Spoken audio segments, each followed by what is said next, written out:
And yeah, I'm a visual artist. I come from Austria originally, and I studied there in Linz, experimentelle Gestaltung. Then I went to Rotterdam for half a year and studied interactive media design there. Went back to Austria and did some theater, film, and media science studies, and at the Technical University some programming. And then I went to The Hague in Holland again and finished my master in art science. And my work is basically occupied with it's visual arts, and I'll start from some more conceptual interests or something. And my main medium is photography. Although I'm not like a photographer, but I'm really interested in kind of how the society or how we are using like a photo camera and like document everything, and like generally, like it's not only about the photography, but also like about like devices like the camera, for example, or the movie theater. And my work very often starts from these medias and like kind of expands or explores them. And like the thing about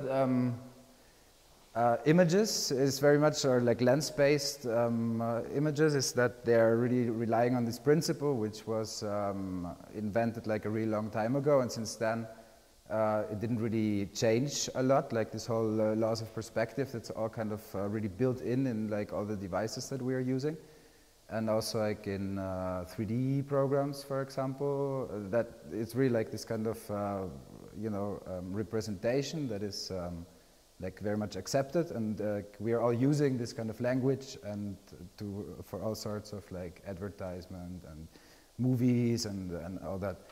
So I was doing a little bit of a research about the history of tourist photography in this case, and I'm getting very inspired by this kind of historical like funny things in history, or just like how certain things develop. And this is, for example, one of the first like traveling photographer who really had to like carry all his equipment with him. And like people in the 19th century went like on photography expeditions just to like document parts of the world. And then from this starting point, like all these images were spread, and everybody kind of learned how like the pyramids looked like, how that like all this kind of image visual culture kind of developed. This is another curiosity that I found. That's like by then the world's biggest photo camera, which was operated by 14 people or something, and the aim was for this Mr. Lawrence to like photograph like a huge train for the world exhibition. And what I like about this a lot is that the camera really kind of has like a physical quality, that it's not just like a device where you like press on it, but it has this kind of space. This is a quote of Paul Klee that I really like. Just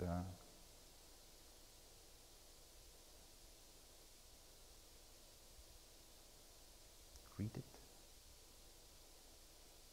So instead of this kind of stillness of photography, I'm really interested in kind of incorporating some time or movement in a still image.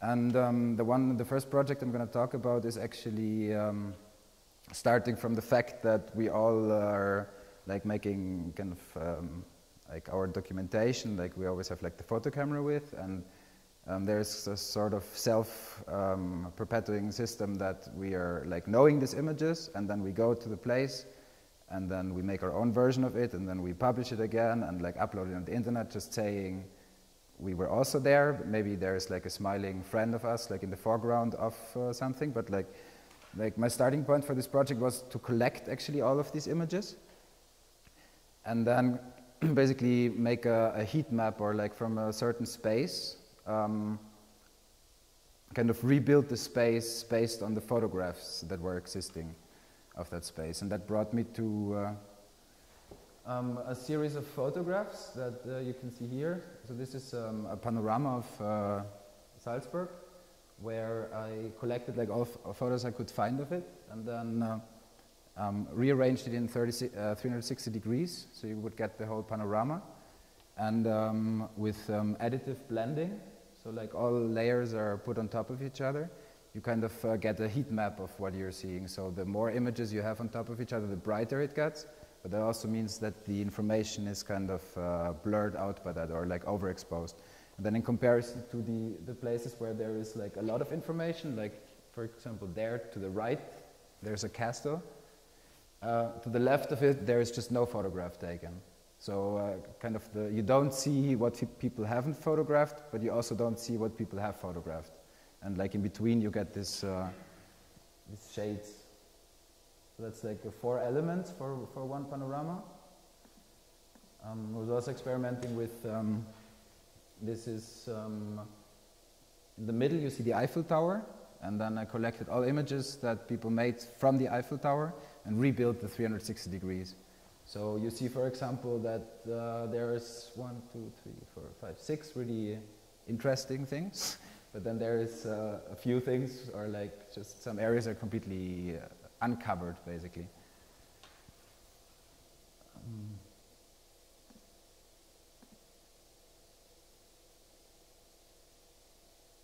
This is the beamer is a bit flickery here there with the white, but here, this is the Hollywood sign.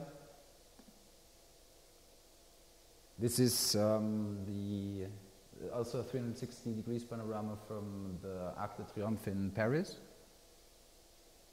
where you really have like super dark spots. Actually, like here you only have like 5 photographs in comparison to, I think there is Champs-Élysées or something. There you have like thousands of photographs.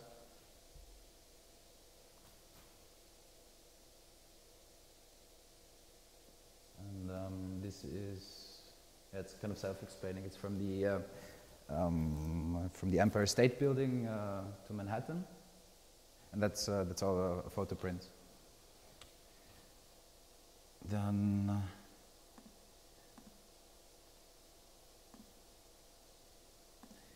and in a way, this is very much like this kind of white spot that existed still on the map of the world back then. I don't know what, like, it's written somewhere. Yeah, it's kind of this mystery thing. I don't know. And this dissolution also comes very often, like this kind of abstraction, like with layering, with overexposing something. That abstraction comes very often back in my work. Okay, then I start with another project, in which I researched how we actually make sense of like, or how like, I'm researching how vision actually works. And therefore I was working with, or am working with an eye tracker, which is recording your eye and registers the eye movement, and then you can track back where people were looking at.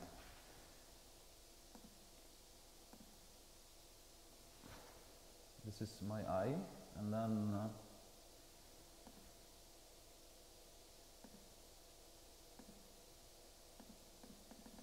it should play. It doesn't. Media not found. Okay. It's a pity. Because I copied the presentation from another computer. Maybe that's the problem. Although it was working. Okay, anyway. Yeah, this is...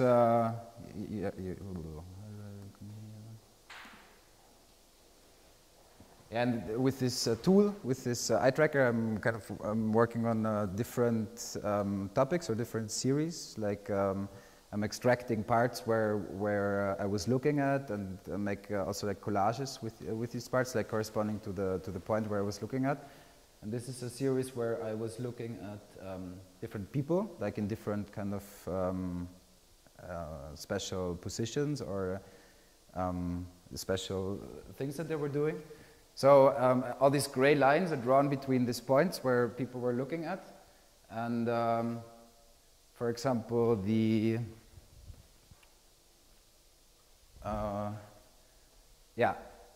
is, for example, a hockey goalie that is standing like this in front of like his goal. And the other one is a Neanderthaler with a spear. So you actually still see the kind of pattern of vision when looking, but that's actually what you see in the image. So all the pixel information, what the image was, is actually gone, but you still kind of see these patterns. And then in this example, you come to certain things. For example, that this is, for example, Jesus hanging on the cross. And this is a businessman who was like doing this with a suitcase in his hands. So it's kind of, we have the same kind of eye movement while doing this, but like what the image is completely something else. This is yeah, it's very small and light, but this is a ski jumper. So I'm interested in like how we kind of make how vision works basically, because we are actually only like focusing on certain points, and like when we move our eyes in between them, we don't see anything. So only like a very small area of our eyes sharp, and everything else is super blurry. So we only perceive movement, and then our brain kind of interpolates these points and like builds like the whole space based on this few sharp points of information.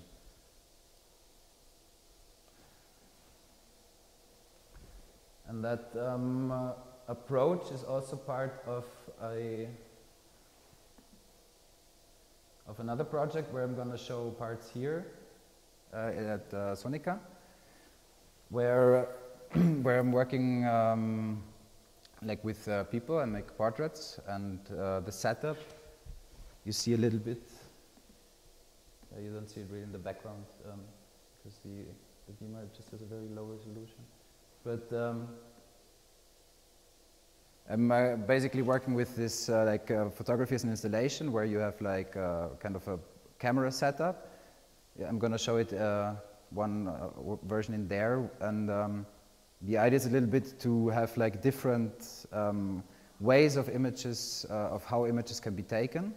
And with this Saccades project, with the eye tracker, I'm, for example, researching like how human vision works. And with the project I'm showing here, I'm researching how computer sees, and that is working with algorithm which is working with face detection, which is used like in security, airports, video surveillance, and everything. And what I'm doing there is to use this information, which are like this algorithm, which is normally used for getting information over people and kind of really fixing them to certain parameters. But I'm working with time in the image, so when people are moving, different kind of fragments are recognized. And I'm extracting these fragments of the face and rebuild like a new face of them. And then you get pretty abstracted, I mean, still of course recognizable as portraits, but then also very much dependent actually how people are behaving or interacting with the camera, because like in this example, the person was very unsteady, so you get a lot of motion blur. And yeah, the idea behind this is really to use this kind of very concise measuring tools, but then abstract it again.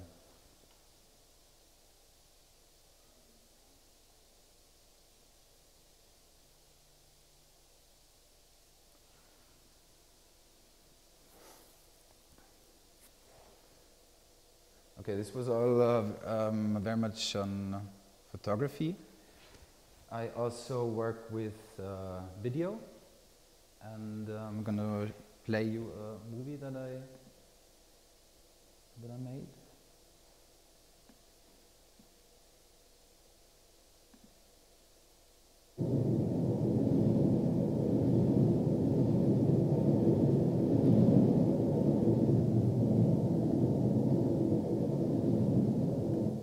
Sorry, I don't know why this is also not working.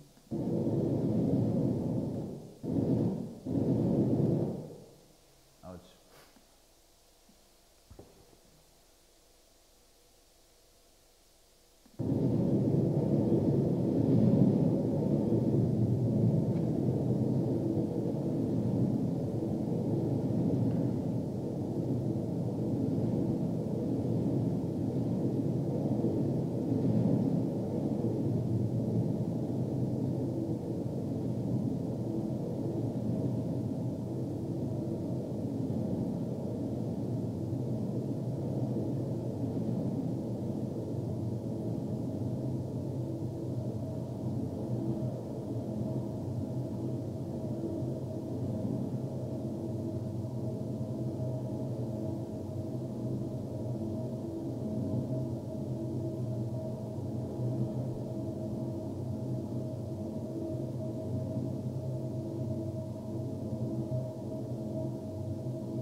This piece is called Import Export, and what I did was like the whole film consists of one loop which is 5 seconds long, which I worked with Premiere, I think. So I used this loop as a starting point and then exported it from the program and then imported it again. And using video compression, like each loop kind of loses quality until it dissolves into white. So yeah, you start with this really concrete image, but then it like disappears. And the same is actually like we did the same for the work together with the sound artist for this. We played back the sound into space and recorded it, and like put it through this process of like reverberation. So you also like have the train sound in the very beginning, and in the end you only get this kind of drone sound from it. Then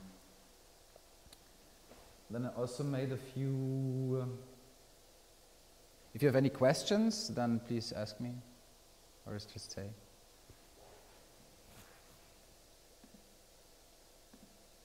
This is a collaboration with 3 colleagues. It's Planescape, and we the starting point was a little bit to work with projection in space, and also with this kind of situation that you have in a movie theater all the time, that people are like sitting in chairs, and then you have the screen, and behind is the projector, and it's really this kind of setup which is giving us the illusion of like film, which is very cool, but it's also very nice to think about other ways of creating space in with images. And actually what we did is just we were working with elastics, just common parts which are used in clothes, and built sort of a grid in space which had like certain proportions. So you have like this whole matrix spanned in the space, and if you just project one line on it, you only see like the points in space, but then not only like on a plane, but successively just also to the back, so you can actually walk into the image, and it becomes really a spatial installation. So these are snapshots. Unfortunately, it's so difficult to document it that I tried now, like playing the video documentation, you don't see anything, because it's just these super tiny dots, and also our eyes are very much adapting to the darkness, like in the real space, so you actually see much more if you're there.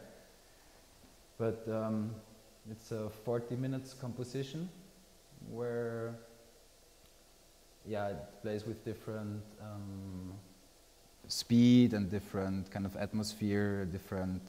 It was really funny to work on it, to create a very like pleasant ambience, and everybody is getting these associations of like planets and like really immersive, and then out of a sudden really like destroyed. I think it's very like you accept, it's so neutral, this whole setup is so neutral that you can completely redesign it, and just with speed, for example, also really like influenced the, like people said they were getting really dizzy in it, for example, and so that's stills from there.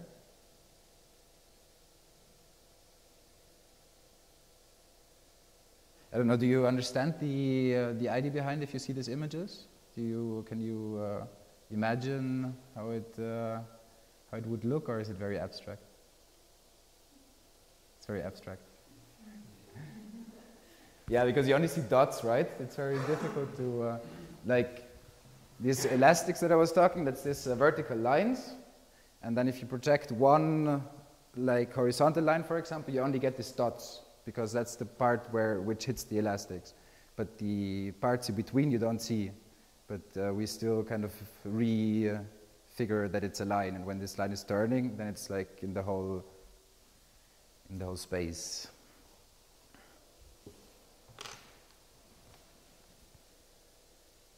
And then I'm gonna show another short video, which I did together with a friend who's also gonna come here and shows parts of this project. And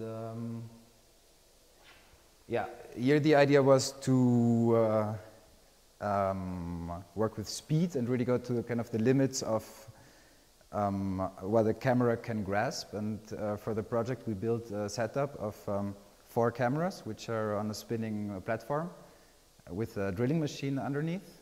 And the drilling machine can speed up until 125 kilometers like rotation. And like this is an experiment that we did on the house in The Hague. And you see what it's looking like.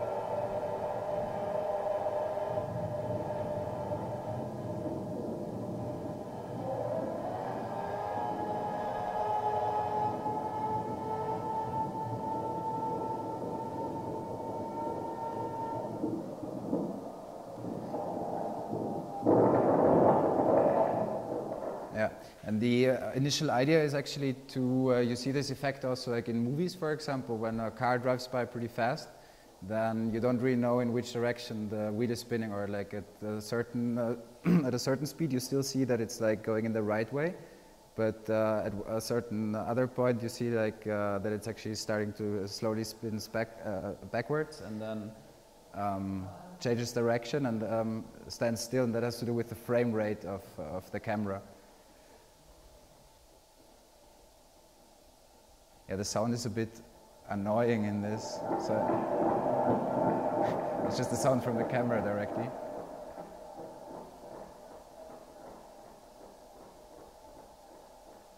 It's really nice how the like the whole background kind of doubles. So you see 2 towers where there were only where there was only one, and then also everything starts to bend like this because. I guess it has to do with how the video image builds up, because it starts from left top and like makes all these lines. And because it's so fast, it already made this sort of shift in time that you get this. So the more you, the faster you spin it, the more the more everything kind of collapses. And I'm also interested in this foreground that like really starts to jump. Yeah, but it's like it's Vimeo quality. So want some sound?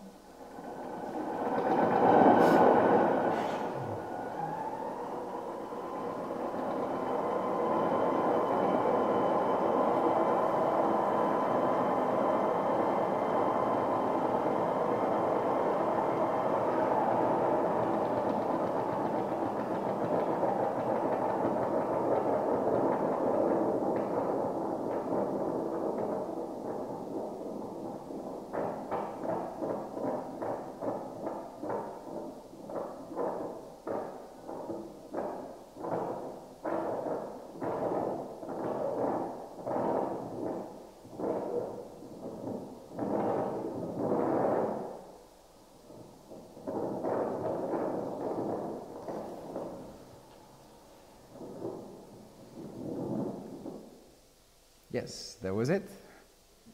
If you,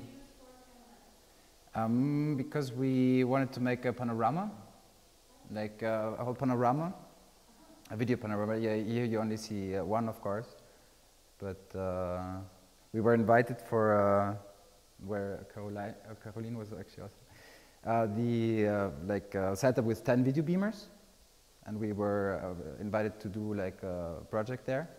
And then we had the idea of like making this wagon wheel effect kind of in on the panorama, and Yeah, but I think it also works with one camera. We are just still. I mean, you can do so much with the setup basically, and yeah.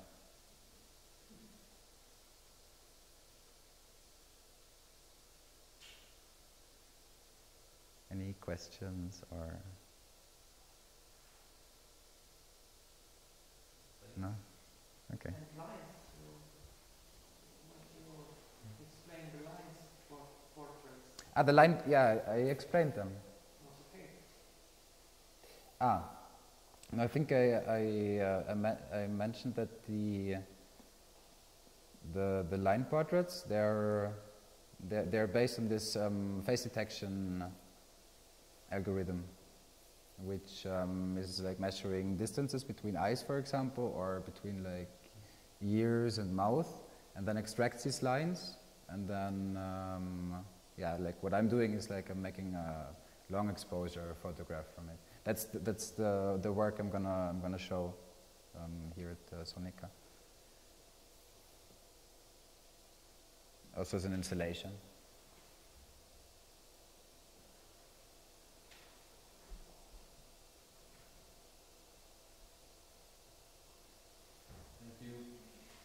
Thank you. Okay.